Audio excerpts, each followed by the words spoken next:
Hello, নমস্কার। আমি দেবাশিস ঘোষ, একজন স্কুল শিক্ষক, 55 বছর বয়সী। তো আমার দীর্ঘ 55 বছরের জীবনের বিভিন্ন অভিজ্ঞতা, পথ চলার ক্ষেত্রে সেগুলোকে সমৃদ্ধ করে কাজে কিছু অভিজ্ঞতা অর্জন করে আমার মনে হয়েছে নিজস্ব একটা কিছু মানুষকে নিজের সময়কে অতিক্রান্ত একঘেয়েমি কাটানোর জন্য বা নিজের মানুষকে সচেতন করার জন্য আমি এই নতুন একটি ইউটিউব চ্যানেল আমি খুলেছি। আজকেই তার প্রথম আমি এপিসোড হিসাবে প্রথম সম্প্রচার করছি। তো এই ইউটিউবে আমার নাম দেওয়া হয়েছে সবার জন্য দেবাশিস। কারণ আমার নিজস্ব কোনো জানি না আমি কোন দিক থেকে কিভাবে শুরু করব, কারণ আমার জীবনের বিভিন্ন বিষয়ে অনেক অভিজ্ঞতা আছে। তো মানে আমার বিভিন্ন বিষয় সম্পর্কে মানুষকে সচেতন করা, সজাগ করা এবং সমৃদ্ধ করার ইচ্ছা আছে। সেটা সে রাজনীতিক ব্যক্তি হোক বা কোনো শিক্ষার্থী হোক বা সাংসারিক হোক,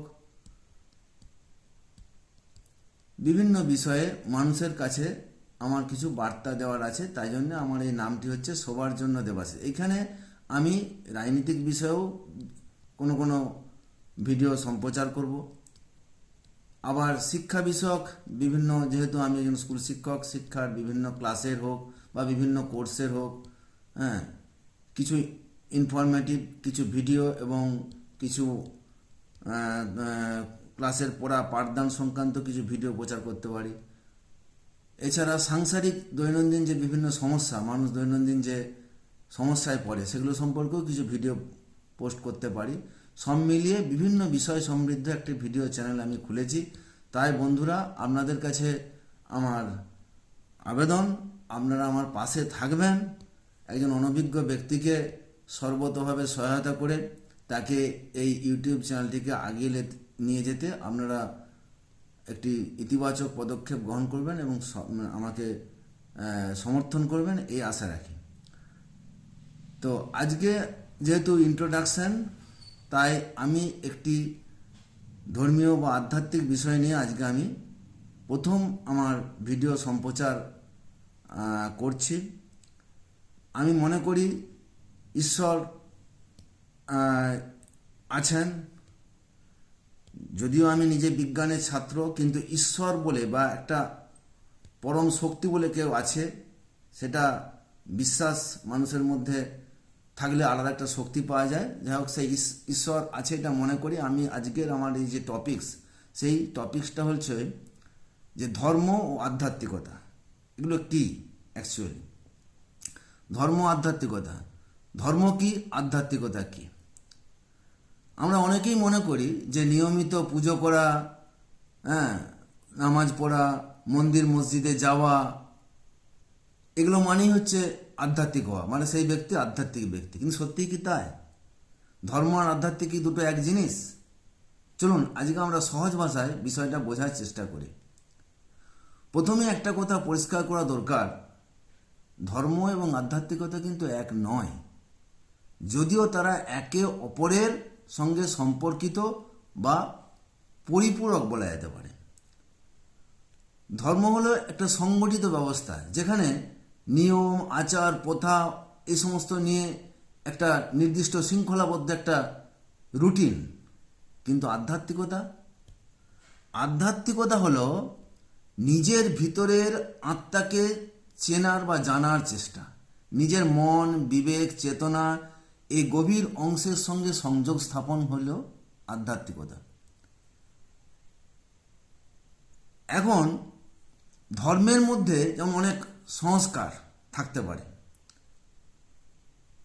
তেমনি ধর্মের মধ্যে আবার ধর্ম নিয়ে বাণিজ্য বা পসরা করা ব্যক্তিরা ধর্মের মধ্যে অনেক কুসংস্কারও ঢুকানোর কৌশলে চেষ্টা করেন বা করেছেন আগে।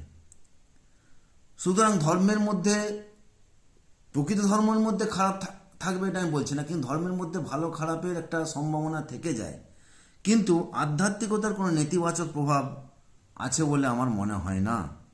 কারণ উপনিষদে কারণ গীতাতে বলা হয়েছে যে আধ্যাত্মিকতা হলো মানুষের মানে আত্মাকে জানা, নিজেকে জানা, এবং নিজেকে জানার মাধ্যমে এটাই হচ্ছে প্রকৃত জ্ঞান। আবার আত্মা কি? উপনিষদে আত্মাকে বলা হয়েছে যে পরম সত্যের বা ব্রহ্মের অংশ। আত্মা হলো পরম সত্য বা ব্রহ্মের অংশ বলে কল্পনা করা হয়েছে। আর আমরা সকলে কি জানি যে সত্য হলো এক এবং অদ্বিতীয়। সুতরাং এই আধ্যাত্মিকতাতে কোনো নেতিবাচক বা অন্য কোনো ভাবনার কোনো অবকাশ নেই, এটুকু মানে বলা যেতে পারে আর কি। এখন এগুলো তো আমি একটু তর্কের কথা বললাম বা একটু বিষয় জটিল লাগছে। একটা সহজ উদাহরণ দিয়ে যদি আমি গল্পের মাধ্যমে বিষয়টা বলি, তাহলে হয়তো আপনাদের কাছে জিনিসটা একটু পরিষ্কার হবে। বিষয়টা হচ্ছে, ধরুন একজন পূজারী ব্রাহ্মণ, হ্যাঁ, তিনি একটি মন্দিরে নিয়মিত পূজা করান, হ্যাঁ, স্থায়ী একজন মানে মন্দিরের পুরোহিত আর কি, নিত্য সেবক আর কি। তো তিনি রাস্তা দিয়ে, একটা নির্দিষ্ট রাস্তা দিয়ে পেরিয়ে প্রতিদিন পুজো করতে যান। তো একদিন যেতে যেতে তিনি দেখলেন যে একটি মানুষ, হ্যাঁ, অসুস্থ অবস্থায় পড়ে আছে রাস্তার ধারে। কোনো কিছু একটু অ্যাক্সিডেন্ট বা কিছু হয়েছে, তার গায়ে হাত পা ছেঁড়া, রক্তাক্ত, এরকম কিছু একটি তিনি দেখলেন। তার পুজোর টাইম ধরুন সকাল 10টায়, তিনি ওই সময় ওই পথ দিয়ে পেরিয়ে যান 9:45 নাগাদ। তিনি তাকে দেখলেন, হ্যাঁ সত্যি মানুষটা রক্তাক্ত হয়ে আছে, কিন্তু তিনি যেহেতু ধার্মিক এবং পুরোহিত, তিনি দেখলেন আমি যদি এই মানুষটাকে নিয়ে ব্যস্ত থাকি এবং এই মানুষটাকে যদি আমি কোনো সেবা শুশ্রূষা করতে যাই বা কোনো জায়গায় নিজে তাকে একটা করার চেষ্টা করি, তাহলে আমার অনেকটা সময় নষ্ট হবে। তাহলে আমার নির্দিষ্ট সময়ে যে আমার বিগ্রহের যে পূজা, যাকে তিনি ভগবান বলে মানেন, সেই পূজা অর্চনায় তো আমার তো দেরি হয়ে যাবে, আমার শৃঙ্খলা বা নিয়মতান্ত্রিক নিয়মের যে রুটিন সেটা আমার বাধা হবে। তাহলে তিনি কিন্তু পাশ কাটিয়ে চলে গেলেন মন্দিরে পুজো করতে। তাহলে বন্ধুরা, আপনারা কি মনে হয় ইনি ধার্মিক না আধ্যাত্মিক? ইনি ধার্মিক, কারণ ইনি নিয়মের বেড়াজালে আবদ্ধ। ধর্ম সেই কথাই হচ্ছে যে নিয়মের বেড়াজালে আবদ্ধ হচ্ছে ধর্ম। আর আধ্যাত্মিকতা হতো তখনই, তার মধ্যে আধ্যাত্মিক চেতনার বিকাশ ঘটতো তখনই যদি তিনি ওই ব্যক্তিকে ওই মন্দিরে না গিয়ে তৎক্ষণাৎ ওই ব্যক্তির সেবা শুশ্রূষা করে তাকে সঠিক জায়গায় সুস্থ করার চেষ্টা করতেন। তার মধ্যে আত্মার চেতনা বিকাশ তখনই হতো, এবং তিনি নিজের আত্মাকে বা পরম ব্রহ্মকে, কারণ তিনি তার শরীরে ব্রহ্ম বিরাজ করছে, আবার যে ব্যক্তিটি অসুস্থ তার শরীরেও ব্রহ্ম বিরাজ করছে, অর্থাৎ তিনি নিজের আত্মাকে চিনতে বা নিজের মনকে চিনতে তিনি ব্যর্থ হয়েছেন। তাই তিনি ধার্মিক হতে পারেন, কিন্তু তিনি আধ্যাত্মিক নন। এবারে আমার ব্যক্তিগত জীবনে একটা ঘটনা বলি। ধরুন আমার মামা ঘরে যখন আমরা যাই, আমার মামা খুবই একটা নির্দিষ্ট ধর্মের একটা মানে চর্চা, মানে ধর্মের নির্দিষ্ট ধর্মের একটা মানে তিনি একজন একনিষ্ঠ ভক্ত যাকে বলা যায় আর কি। তো আমরা যখন যাই, আমরা অনেকদিন বাদেই যাই, তো তিনি কিন্তু নিজে একদম পুরো নিরামিষ শুদ্ধাচার পালন করেন এবং খুবই সহজ সরল একজন ব্যক্তি আমার দৃষ্টিতে মনে হয় অন্তত। তো আমরা যখন যাই, কিন্তু তিনি নিজে হাতে আমাদেরকে মাংস, ডিম, মাছ সবই রান্না করে খাওয়ান। নিজে খান না, কিন্তু আমাদেরকে খাওয়ান। তাহলে তিনি কি ধর্মের বিরুদ্ধাচরণ করলেন? তিনি কি শুধুই ধার্মিক, না তিনি আধ্যাত্মিক? আপনাদের কি মনে হয় বন্ধুরা? কারণ তিনি তার নিজের মনকে বিবেক দিয়ে প্রশ্ন করেছেন যে না, আমি যদি ধার্মিক হতে পারি বা আমি এই নিয়ম পালন করতে পারি, তারা তো নিয়ম মানতে বাধ্য নয়, কারো আত্মাকে কষ্ট দেন না। আমরা যে জিনিসটা পছন্দ করি সেই জিনিসটাই তিনি করেছেন। তিনি অন্তরের ডাকে, বিবেকাত্মার ডাকে তিনি সাড়া দিয়েছেন। তাই তিনি, আমার মতে তিনি ধার্মিকও বটে এবং আধ্যাত্মিকও বটে। কিন্তু আবার কাউকে কাউকে দেখেছি আমার আত্মীয়দের মধ্যে, তিনি হয়তো কোনো একটা নিজের শরীর দেখাতে এসছেন, কিন্তু তিনি ভাবছেন যে কারো ঘরে যদি আমি খাই বা কোনো হোটেলে যদি খাই, তার শরীরকে কষ্ট দিয়ে, আত্মাকে কষ্ট দিয়ে তিনি সকাল 6টা থেকে এসে বেলা 2টো পর্যন্ত হয়তো কিছু না খেয়েই তিনি হয়তো 100 কিলোমিটার দূরে বাড়ি পৌঁছানোর চেষ্টা করছেন। কারণ তিনি ভাবছেন যে কোনো জায়গায় যদি একটু শুদ্ধাচারে আমার ব্যাঘাত ঘটে, তাহলে আমার যদি ক্ষতি হয় বা আমার যদি ধর্মাচরণে যদি বাধা হয়, সেটা ঈশ্বরকে যদি অপমান করা হয়, এটা শুধুই ধর্ম। এটাতে কিন্তু আধ্যাত্মিকতার চেতনার বিকাশ খুব একটা আছে বলে মনে হয় না। যাই হোক বন্ধুরা, আপনারা বিষয়গুলো হিন্দু ধর্ম, মুসলমান ধর্ম সব কিছুতেই এইসব বিষয়গুলো সম্পর্কে আছে। অ্যাকচুয়ালি প্রত্যেক ধর্মেরই কিন্তু মূল কথা হলো, যেটা আধ্যাত্মিকভাবে যদি আমরা চেতনাভাবে যদি বলি, যে মূল কথা হচ্ছে মানুষ হও, সত্যবাদী হয়, দয়ালু হয়। অর্থাৎ আধ্যাত্মিক হলো নিজের ভেতরকার অন্ধকার দূর করে আলো জ্বালানো।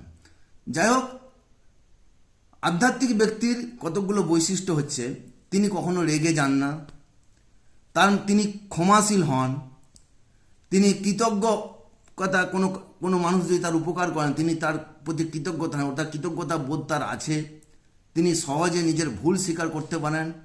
এগুলো হচ্ছে আধ্যাত্মিক মানুষের চেনার লক্ষণ। এবং সবচেয়ে বড় কথা, আধ্যাত্মিক মানুষ কখনো ভেতর থেকে দুর্বল হয় না, তারা বরং ভেতর থেকে শক্ত হয়। যাই হোক বন্ধুরা, আধ্যাত্মিকতা কি, ধর্ম কি, এটা আমি একটা সহজভাবে আপনাদেরকে বোঝানোর চেষ্টা করলাম। জানি না কতটা বোঝাতে পেরেছি। যাই হোক, আপনাদের এই বিষয়ে যদি কোনো মতামত থাকে আপনারা অবশ্যই কমেন্টে জানাবেন। আর আমার চ্যানেলটি যদি ভালো লাগে, যদি মনে হয় যে এই ধরনের স্পিরিচুয়াল ভিডিও বা এপিসোড যদি আপনারা শুনতে চান, তাহলে আপনারা চ্যানেলটিকে অবশ্যই সাবস্ক্রাইব করবেন, লাইক করবেন, শেয়ার করবেন। থ্যাংক ইউ, নমস্কার।